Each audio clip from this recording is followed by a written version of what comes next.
ഞാൻ നിങ്ങളടുത്ത് സംസാരിക്കാൻ വന്നതാ. അപ്പൊ അവനെ മനഃപൂർവ്വം നീ ഒഴിവാക്കി വന്നിക്കണാണ് ഞങ്ങളടുത്ത് സംസാരിക്കാൻ. നല്ല ഫ്രണ്ട്സ് ഉണ്ടെങ്കിലേ റിലേഷൻഷിപ്പ് ഒക്കെ നല്ല സ്മൂത്ത് ആയിട്ട് പോകും. അതെങ്ങനെയാ പറഞ്ഞാ മനസ്സിലാവാ? നിങ്ങൾക്കൊക്കെ വല്ല റിലേഷൻഷിപ്പ് ഉണ്ടായിട്ടുണ്ടോ?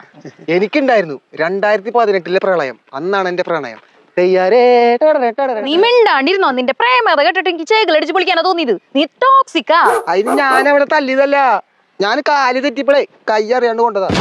ഇങ്ങനത്തെ കഥ ഒന്നും എനിക്കില്ല, ഞാൻ ഒരു കഥയില്ലാത്തവനാ. എനിക്ക് നിന്നെ കണ്ടപ്പോഴേ തോന്നി നീ കഥയില്ലാത്തവനാന്ന്. ഇങ്ങനത്തെ ഒരു കഥ ഉണ്ടാക്കാനായിട്ടേ ചേച്ചിക്ക് വല്ല പെങ്ങളുണ്ടാ? അല്ല, പെങ്ങളുടെ കൂട്ടുകാരും മതി വെറുതെ.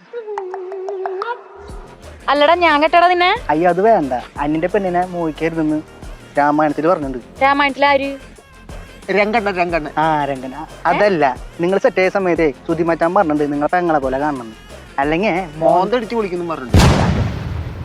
എന്റെ ചെക്കൻ നിങ്ങളുടെ ആത്മാർത്ഥ സുഹൃത്തല്ലേ? അതെ. എപ്പോ വിളിച്ചാലും തിരക്ക്. ആളുടെ സ്വന്തം കാര്യം നോക്കാൻ പോലും നേരമില്ല. എനിക്ക് മനസ്സിലാവില്ല ആലോചിച്ചിട്ട്.